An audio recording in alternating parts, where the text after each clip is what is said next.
اور نعرہ لگانے میں تو ہمارا جواب نہیں، پہلے صرف نعرہ تکبیر اور نعرہ رسالت ہوتا تھا، اب تو اتنے نعرے آ گئے کہ جس کی کوئی انتہا نہیں۔ جب کوئی ایک نعرہ شروع کرتا ہے تو جب تک کہ 5-7 منٹ تک الگ الگ سب نعرے نہ لگیں اس وقت تک چین نہیں پڑتا۔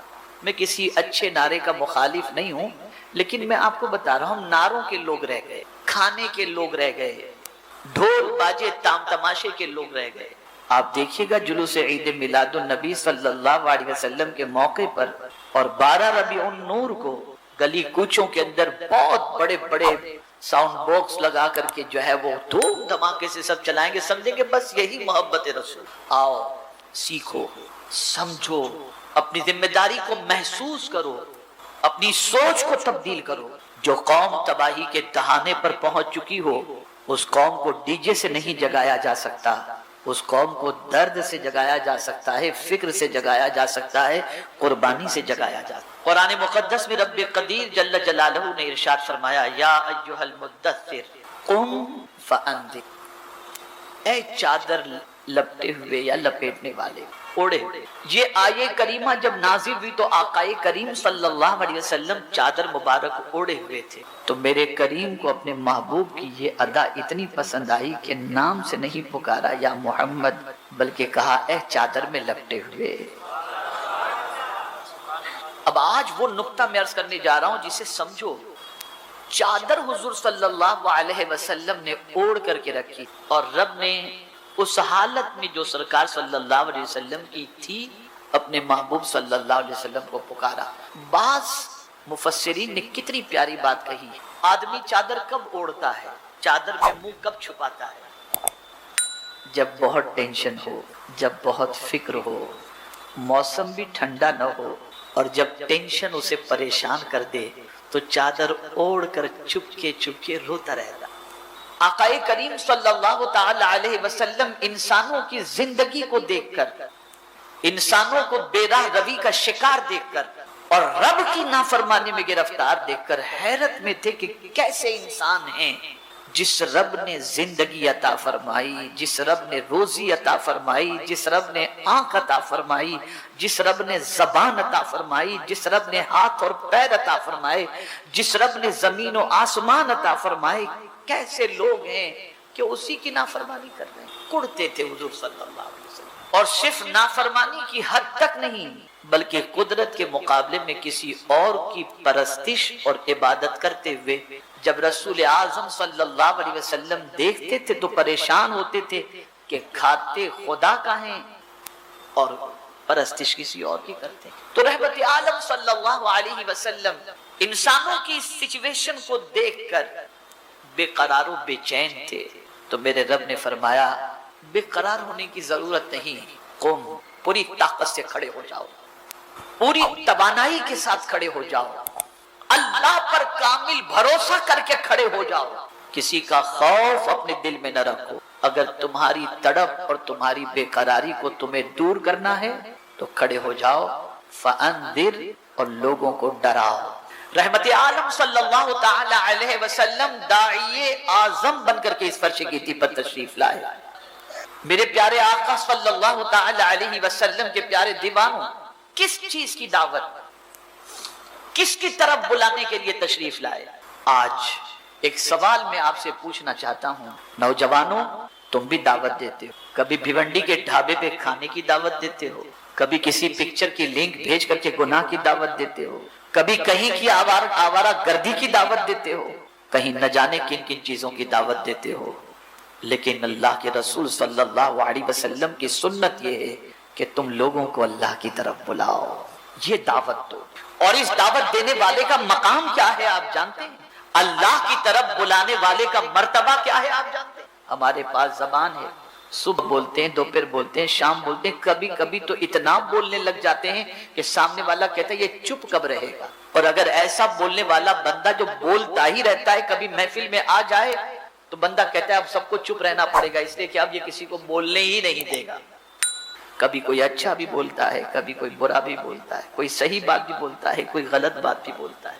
لیکن آؤ میں تمہیں بتاؤں، یہ زبان جو ہے نا، بہت سارے جملے آپ کی زبان سے نکلتے ہیں، لیکن ایک دعوت کو، ایک جملے کو میرے رب نے فرمایا سب سے اچھا جملہ ہے، اور سب سے اچھی بات ہے قرآن کہتا ہے وَمَنْ أَحْسَنُ قَوْلًا مِّمَّنْ دَعَا إِلَى اللَّهِ، اس سے اچھی بات کس کی ہو سکتی ہے جو لوگوں کو اللہ کی طرف بلائے۔ تو جب کوئی بندہ اللہ کی طرف بلاتا ہے تو اس کا یہ بلانا اس کی زبان سے نکلنے والے سارے کلمات سے بہتر کلمات۔ اور یہی وجہ ہے کہ جس مسجد کے مؤذن کی ہمارے نزدیک کوئی عزت نہیں ہوتی، حدیث مبارکہ میں ہے کہ کل بروز قیامت جب جنتی چل رہے ہوں گے نا تو مؤذن کی گردن سب سے اونچی ہوگی۔ کیوں؟ یہ دن میں 5 مرتبہ اللہ کی طرف بلاتا ہے۔ اللہ کی طرف آپ سوئے ہو وہ الصلاۃ خیر من النوم کہہ کر آپ کو جگاتا ہے۔ آپ کاروبار میں مصروف ہو وہ حی علی الصلاۃ حی علی الفلاح کہہ کر کے آپ کو بیدار کرتا ہے، آپ کو نماز کی طرف بلاتا ہے۔ زندگی بھر آپ اپنی زبانوں کا استعمال نہ جانے کن کن چیزوں کے لیے کرتے ہو، لیکن قرآن کہتا ہے اس سے اچھی بات کس کی ہو سکتی ہے جو اللہ کی طرف بلائے۔ اب حضور صلی اللہ علیہ وسلم سے فرمایا گیا قم فانذر، کھڑے ہو جاؤ۔ ایسے ہی مت کھڑے ہو جاؤ، کمزوری کے ساتھ مت کھڑے ہو جاؤ، تھکے ہوئے بن کر مت کھڑے ہو جاؤ، پوری توانائی کے ساتھ کھڑے ہو جاؤ۔ فانذر، اور لوگوں کو ڈراؤ۔ کس چیز سے ڈراؤ؟ اللہ کے عذاب سے ڈراؤ، اللہ کی پکڑ سے ڈراؤ۔ آج ہماری سچویشن کیا ہو گئی؟ آج ہمارا حال کیا ہو گیا؟ بڑی معذرت کے ساتھ میں کوئی بات شریعت سے ہٹ کر یا قرآن و حدیث سے ہٹ کر کے نہیں کرنا چاہتا۔ آج ہماری پوزیشن یہ ہے کہ ہم سستے میں جنت میں جانا چاہتے ہیں۔ ہم سوچتے ہیں یہ کریں گے جنت کی بشارت، یہ کریں گے جنت کی بشارت، یہ کریں گے جنت کی بشارت۔ حق ہے، جن جن اعمال پر جنت کی بشارت دی گئی وہ حق ہے، اس سے انکار نہیں ہے، لیکن انوائرمنٹ کے بارے میں دیکھو، سچویشن کے بارے میں دیکھو۔ اسی لیے ایک اللہ کے ولی فرماتے ہیں 800 سال پہلے انہوں نے فرمایا تھا، 800 سال کم و بیش اس سے پہلے انہوں نے فرمایا تھا کہ آج کے دور میں لوگوں کو بشارتیں سنانے کی بجائے ڈرانے کی ضرورت ہے۔ آج تو آدمی سمجھتا ہے پیر صاحب کا ہاتھ پکڑ لیا جنت میں چلے جائیں گے، پھر چوری کریں، شراب پیئیں، ڈاکہ ڈالیں، کچھ بھی کریں۔ آج سمجھتے ہیں لوگوں کا پیسہ غبن کر کے عمرہ کو چلے جاؤ اللہ معاف کر دے گا، غلط ہے یہ سب۔ آج لوگ سمجھتے ہیں حرام کا کاروبار کرو اور ہر مہینے چھٹی غریب نواز کی بارگاہ میں جا کر کے کرو جنت مل جائے گی۔ یہ سوچ، یہ غلط کانسیپٹ ذہن سے نکالو۔ تو جس دور کے اندر پیغمبر رحمت صلی اللہ علیہ وسلم سے فرمایا گیا تھا فانذر، لوگوں کو ڈراؤ، اسی دور کا عکس آج کا دور بھی نظر آ رہا۔ آج بھی لوگ بے باک ہو گئے، آج بھی بے خوف ہو گئے۔ اللہ کا ڈر، اللہ کے عذاب کا خوف، بارگاہ سمدیت میں جواب دہی کا تصور ذہن سے نکل چکا ہے، اور بے خوف و خطر بندہ کہتا ہے ارے مولانا سب چلتا ہے، دیکھا جائے گا، اللہ یہاں سنتا، دیکھا جائے گا۔ ایک سر کا درد نہیں برداشت ہوتا تو قبر کا عذاب کہاں سے برداشت کر سکتا؟ کیا دیکھا جائے گا؟ اگر اتنا ہی سستا اور آسان معاملہ ہوتا تو اللہ والے پوری پوری رات رونے میں نہ گزار دیتے۔ ارے صرف ذہن میں آ جاتی بات کہ اللہ کی بارگاہ میں زندگی کا جواب دینا ہے تو کانپنا شروع ہو جاتے، رونے لگتے، کھانا چھوٹ جایا کرتا۔ اور آج کا آوارہ نوجوان بے خوف و خطر کہتا ہے دیکھا جائے گا، مولانا کہاں، بس وہ ہے نا، ہو جائے گا۔ ارے کیا ہو گیا تم؟ تو رب نے حضور صلی اللہ علیہ وسلم سے فرمایا قم فانذر، ڈراؤ کہ تم اگر یہ گناہ کرو گے تو اس کا یہ عذاب، اللہ کی پکڑ سخت ہے، اللہ کا عذاب سخت ہے، اللہ کی گرفت سخت ہے، وہ تمہیں دیکھ رہا ہے، تم اس سے چھپ نہیں سکتے، اس کی پکڑ ہوگی کوئی تمہیں بچا نہیں سکتا۔ یہ ساری چیزیں اللہ عز و جل کے عذاب سے متعلق، جہنم کے عذاب سے متعلق رسول رحمت صلی اللہ علیہ وسلم کو بیان کرنے کا حکم دیا گیا ہے۔ آقا کریم صلی اللہ علیہ وسلم بیان کر رہے ہیں، لیکن اضطراب کتنا تھا۔ مجھے جو آج ایک حدیث کی روشنی میں آپ کو سمجھانا ہے، اس حدیث کو ذہن میں رکھیے گا اور پھر محسوس کیجئے گا کہ یہ اسلام جو ہم تک پہنچا ہے، یہ تھوڑا بہت جذبہ عبادت ہمارے اندر جو موجود ہے، اگر کسی کے دل کے اندر تھوڑی بہت گناہوں سے نفرت موجود ہے اور گناہ کر کے توبہ کرنے کے لیے تیار ہو جاتا ہے، تو یہ صدقہ ہے پیغمبر رحمت صلی اللہ تعالی علیہ وسلم، یہ ان کی دعوت کا صدقہ ہے۔ اے رسول اعظم صلی اللہ تعالی علیہ وسلم کے پیارے دیوانوں، اب دیکھیں اللہ کے رسول صلی اللہ علیہ وسلم دعوت کے میدان کے اندر دین کی تبلیغ کے سلسلے میں اور لوگوں کو سیدھے راستے پر لانے کے سلسلے میں اور لوگ اللہ کے دین کو اپنے سینے میں محفوظ کر لیں، اس کے سلسلے میں حضور کتنی کوشش کرتے تو قرآن نے کہا فَلَعَلَّكَ بَاخِعٌ نَفْسَكَ إِن لَّمْ يُؤْمِنُوا، یعنی مولا نے اپنے محبوب صلی اللہ علیہ وسلم سے فرمایا کہ کہیں آپ اپنی جان کو خیالات نہ کر ڈالیں اس غم کے اندر کہ یہ مجھے کیوں نہیں مان رہے۔ یعنی حضور صلی اللہ تعالی علیہ وسلم اتنی کوشش کرتے دین کی خدمت کے لیے اور لوگوں کو صحیح راستے پر لانے کے لیے، گمراہوں کو بددینوں کو سنوارنے کے لیے، بچانے کے لیے، کہ سرکار صلی اللہ علیہ وسلم کے بارے میں مولا ارشاد فرماتا ہے کہ کہیں آپ اپنی جان کو ختم نہ کر دیں۔ کس حد تک کوشش؟ کیا کسی سے نذرانہ لینے کے لیے یہ کوشش تھی؟ کیا دولت جمع کرنے کے لیے کوشش تھی؟ کیا بنگلو بنانے کے لیے کوشش تھی؟ نہیں، پہلے ہی فرما دیا تھا لا اسألکم علیہ اجرا، مجھے اس کا بدلہ تم سے کچھ نہیں چاہیے، میری تو تمنا بس اتنی ہے کہ تم جنت کے مسافر بن جاؤ۔ کوئی لالچ نہیں، گناہ ہم کریں گے اور تڑپے مصطفیٰ جان رحمت صلی اللہ علیہ وسلم، آوارگی ہم کریں گے اور بے چین مصطفیٰ جان رحمت صلی اللہ علیہ وسلم، شب بھر بد کرداریوں کے اندر ہم زندگی گزاریں اور بے قرار مصطفیٰ جان رحمت صلی اللہ علیہ وسلم، ہم رات پر کہے لگائیں اور مصطفیٰ پیارے پوری رات ہماری نجات کے لیے روتے رہے اور پھر بھی ہمیں کوئی احساس نہیں۔ اب یہ رب نے جو فرمایا فَلَعَلَّكَ بَاخِعٌ نَفْسَكَ، تو سچویشن کیا تھی؟ تو حضور صلی اللہ علیہ وسلم جہاں دیکھتے کہ یہاں 4 آدمی جمع ہیں، پہنچ جاتے تھے۔ اللہ سے ڈرو، اللہ کی بات مانو، گناہوں سے بچو، اللہ کی نعمتوں کو یاد کرو، اللہ کا شکر بجا لاؤ۔ جواب میں لوگ مذاق اڑاتے، جواب میں لوگ تمسخر کرتے، پھر دوسرے کے پاس جاتے، کوئی چائے پینے کے لیے بیٹھا ہوتا وہاں چلے جاتے، کوئی میلے کے اندر لگا ہوتا اس کے پاس چلے جاتے۔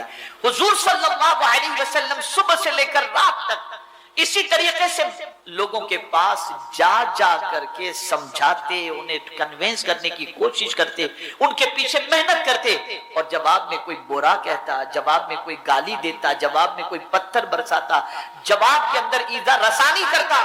لیکن قربان جائیے میرے آقا صلی اللہ علیہ وسلم کی عظمت پر کہ جب تھک کر کے چور ہو کر سرکار صلی اللہ علیہ وسلم گھر تشریف لاتے تو خاتون ام المؤمنین حضرت خدیجۃ الکبریٰ کے جملے حضور کو تسلی دے دیا کرتے تھے۔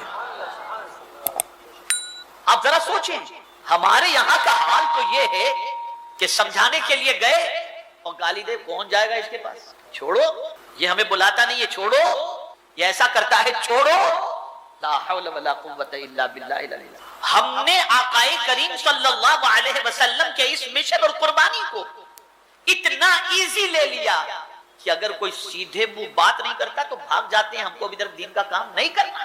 لا حول ولا قوت، نہ تمہیں کوئی پتھر مار رہا ہے، نہ تمہیں کوئی گالیاں دے رہا ہے، نہ تمہیں کوئی دھکے مار رہا ہے، نہ تمہیں لفظوں کے تیر کوئی چلا رہا ہے، نہ تم اتنے تھک رہے ہو، اس کے باوجود جب دین کے کام کی بات آتی ہے تو تمہارے جذبے سرد پڑ جاتے ہیں۔ تو تم نے حضور کی زندگی کو بحیثیت داعی پڑھا کب ہے؟ ذرا رحمت عالم صلی اللہ علیہ وسلم کی حیات طیبہ کا مطالعہ کرو، بے غرض ہو جاؤ قوم سے، مت رکھو اپنی قوم سے کوئی لالچ، صرف امید اپنے رب سے رکھو، اور وہ کریم جب کرم کرتا ہے تو بے حساب کرتا ہے، اسی کی رضا کے لیے کام کرو، اسی کی خوشی کے لیے کام کرو۔ اٹھ کھڑے ہو جاؤ، ہماری قوم جہنم کے دروازے تک پہنچ چکی ہے۔ اگر آج ہم نے اس کا اہتمام نہیں کیا تو میں یقین کے ساتھ کہتا ہوں نہ جانے کتنے لوگ جہنم کے مسافر بن جائیں، اللہ نہ کرے۔ اپنے اندر وہ تڑپ پیدا کرو، وہ درد پیدا کرو، وہ سوز پیدا کرو، وہ کرب اور بے چینی پیدا کرو۔ کسی بھٹکے ہوئے کو دیکھ کر پیغمبر رحمت صلی اللہ تعالی علیہ وسلم کے سینے میں جو موجود تھا اور جس کے لیے رسول اعظم صلی اللہ علیہ وسلم نے قدم اٹھائے، تکلیفیں برداشت کی اور پریشانیوں کو سہا۔ میں نے کل میرا روڈ پر حضور کے احسان کا تذکرہ میں نے کیا تھا، ٹاپک تھا حضور کی محبت، تو میں نے کہا محبت آدمی بہت سارے اسباب کی بنیاد پر کرتا ہے، انہی اسباب میں سے ایک سبب ہے کسی کا احسان اگر ہو تو آدمی محبت کرتا ہے۔ تو میں نے کچھ احسانات حضور کے بتائے تھے، اسے سنیے آپ۔ اور اس سے پہلے پرسوں مدن پورہ میں تقریر ہوئی تھی، تو سرکار صلی اللہ علیہ وسلم کی داعیانہ زندگی کہ حضور صلی اللہ علیہ وسلم نے دین کے کام کا آغاز کس طریقے سے کیا، پہلے 3 سال کیسے گزرے، پھر کیسے اور کس طریقے سے آقا کریم صلی اللہ علیہ وسلم نے ہم تک اسلام کا پیغام پہنچایا۔ اور چونکہ میں نے وعدہ کیا تھا مدن پورامے کے سلسلے کو میں آگے بڑھاؤں گا مرکز پر، اس لیے آج میں اس ٹاپک پر گفتگو کر رہا ہوں۔ اب آپ دیکھیے اور سمجھیے، اللہ اکبر، رسول گرامی وقار صلی اللہ تعالی علیہ وسلم کیا ارشاد فرماتے، اس سے حضور کا درد سمجھ میں آتا ہے۔ دین کے سلسلے میں اور بھٹکے ہوئے انسانوں کو سنوارنے کے سلسلے میں، بگڑے ہوئے لوگوں کو سیدھے راستے پر لانے کے سلسلے میں حضور صلی اللہ علیہ وسلم کے دل میں کتنا درد تھا، حضور نے ایک مثال کے ذریعے اسے سمجھ۔ توجہ چاہوں گا، پوری توجہ سے سماعت۔ آقا کریم صلی اللہ علیہ وسلم ارشاد فرماتے، میری مثال، یہ حضور فرماتے صلی اللہ علیہ وسلم، میری مثال اس شخص کی سی ہے۔ غور سے آپ سنیں گے، الفاظ کو ذہن میں رکھیں گے، مضمون کو ذہن میں رکھیں گے تو بات اچھی طرح ذہن میں اترے گی۔ آقا کریم صلی اللہ علیہ وسلم فرماتے ہیں، میری مثال اس شخص کی سی ہے جس نے آگ جلائی، یعنی کوئی بندہ کسی نے آگ جلا لی اور جب آس پاس کا ماحول آگ سے چمک اٹھا، یعنی آگ لگائی اس نے تو روشنی پھیلی آگ کی، آس پاس کا ماحول چمک اٹھا تو کیڑے پتنگے اس پر گرتے ہیں۔ آپ دیکھتے ہوں گے کہ جب آگ جلتی ہے تو کیڑے پتنگے جو ہے نا وہ آ کر کے اس پر گرتے ہیں۔ تو اب جب کیڑے اس پر گرتے ہیں تو جس نے آگ جلائی وہ کیا کرتا ہے، ان کیڑوں کو ہٹاتا ہے تاکہ جل نہ جائے۔ توجہ چاہوں گا، کیا کرتا ہے، بولیے، ہٹاتا ہے نا کیڑوں کو۔ کیوں ہٹاتا ہے؟ جل نہ جائے۔ لیکن آپ کیڑوں کو دیکھیں کتنے ہٹائیں گے، ادھر سے ہٹائیں گے، ادھر سے آئیں گے، ادھر سے ہٹائیں گے، ادھر سے آئیں گے۔ ہوتا ہے یا نہیں ہوتا؟ جواب دیں، آپ سمجھ رہے ہیں میری بات؟ ایسا ہوتا ہے نا؟ اللہ، تو کیڑے اس پر گرتے ہیں اور وہ شخص پوری قوت سے ان کیڑوں پتنگوں کو آگ سے روک رہا ہے۔ اب آپ مجھے بتائیے کتنا ایفرٹ لگانا پڑتا ہوگا، کتنی محنت کرنی پڑے گی، ایک ایک کیڑے کو بچانا کتنا ڈیفیکلٹ ہے۔ اب وہ پوری قوت لگا رہا ہے کہ کسی بھی طریقے سے یہ کیڑے آگ سے بچ جائیں، اس کے لیے پوری